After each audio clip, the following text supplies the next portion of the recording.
Got it. Oh, it's the 57. He actually cut down on Norm Benning in the 57. You see Clay Rogers getting by the 92. He was behind Justin, but the contact was with the lap truck of Norm Benning right there. Look at that thing crush into that outside wall. And you saw how high up the 57 of Norm Benning was. Could he have been coming into that turn a little too fast? I think Norm was way higher than. Take a look. Oh, the 97 was on the curb and bounced back out. Caught Craig Ghost in the 46, so a little damage to that truck as well. Take a look at what happened. This is the beginning of it. It's Miguel Paludo down on the inside of Sweet. Watch how far he gets him sideways. Watch the job Sweet does here. All the way around, no? Incredible. And then bam, you can see Peters. There's a chain reaction. Max Pappas trying to slow down. Timothy Peters right behind him. Probably with something to precipitate. There's a little bit of a bump right there off of 2. Now Todd moves to the inside. He catches him again on the left rear quarter. Kevin's going to let him go down the corner. And there was a little bump. And then I think Kevin might have got bumped from behind by Max Pappas. I don't think that was Kevin's intention. He tried to move him out of the way, get to the inside of him. Then I think Max may have got into Kevin and pushed him into Todd. What about Max? One of the situations that Kevin Harvick could have happened, the way our scoring monitor shows right now, we've got Rourke 1 lap down, but then Kevin Harvick is the next truck a lap down, but he's 2 laps down. So if Rourke gets the free pass this time, Kevin would be the next recipient of that free pass. Take a look at how it happened. See Chase on the inside of Shane Sieg. They make a little bit of contact. Around Chase goes. Brendan Gaughan does a nice job avoiding Chase. Caleb Rourke. What just took place? Just another chain reaction deal. Both these. Well, somebody had to come from a long way back to get in that wreck, it appears, Phil. Yeah, we haven't even seen the 31 yet, or the 1 of Jeffrey Earnhardt. Matt Crafton getting into the left rear quarter. Brad Sweet turning him around.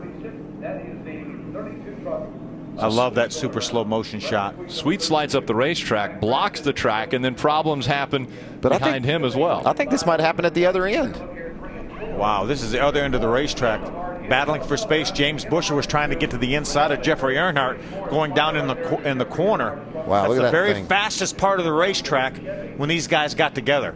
And you could see Jeffrey Earnhardt was attempting to spin that truck around, and he just ran with it wide open into the outside wall. He had those back tires spinning when he hit that wall. These brakes are really, really good on these trucks. And you go down in the corner, you stand on the brakes, and they stop. When they're backwards or sideways, they don't stop that well. They also don't stop very well if you got the gas down. Out inside, dig. Chase Mattioli wondering what happened there. He really wasn't that much of a part of it.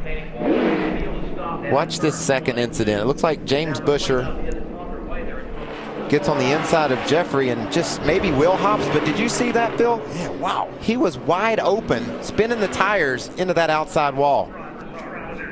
Side of Ricky Carmichael to take over the second spot. Now Cole Witt says, I see that door open. I'm going to jump in here. And he jumps in the throttle just a little bit. Ricky wasn't quite off the bottom of the racetrack. And right now, Ricky's still on the lead lap. Still had a... Todd's into the back of Dusty, but, you know, you can't really... It's hard to tell what happened first. Yeah. Maybe Dusty moved Todd a little, or maybe not. Maybe just Todd got in there a little hot and got in the back of Dusty. They might have squeezed down, and Todd may have hit the curb and bounced out the end of him. Here, maybe we'll get another view right there. I think this will clear it up for us. Get him back. Keep coming low, come low, low, get them both. Clear high. Looks like maybe Dusty moved Todd, would you guess? Yeah, because Todd... There he is, look. Boom. That loses his momentum. Todd's struggling a little bit now. Probably had some debris on his tires. Off the wall.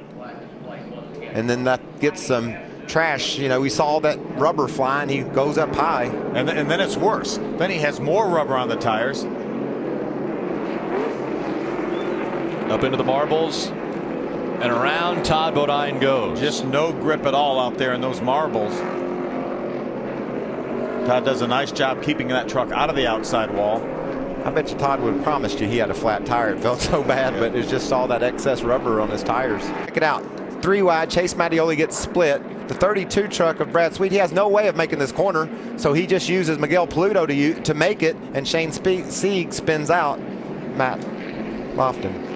I'll be darned. There's a lot of people there. Look at Shane Sieg coming in here on the bottom. Yeah. There was no way he was making that turn. Well, he was just following Brad Sweet, and there wasn't no way he was going to make it either. So he said, if Brad can make it, I'm going to. Neither one of them would have made it if they didn't have someone to bounce off of. Those 8 tires are better than 4 thing. Look, he had to go past Mattioli over the curb in order to get to the 97 truck and wreck him. And that's after Brad Sweet missed the corner and had took to out Miguel Paluto up to the outside wall. Watch this in a hurry. Things happen in a hurry. That escalated quickly.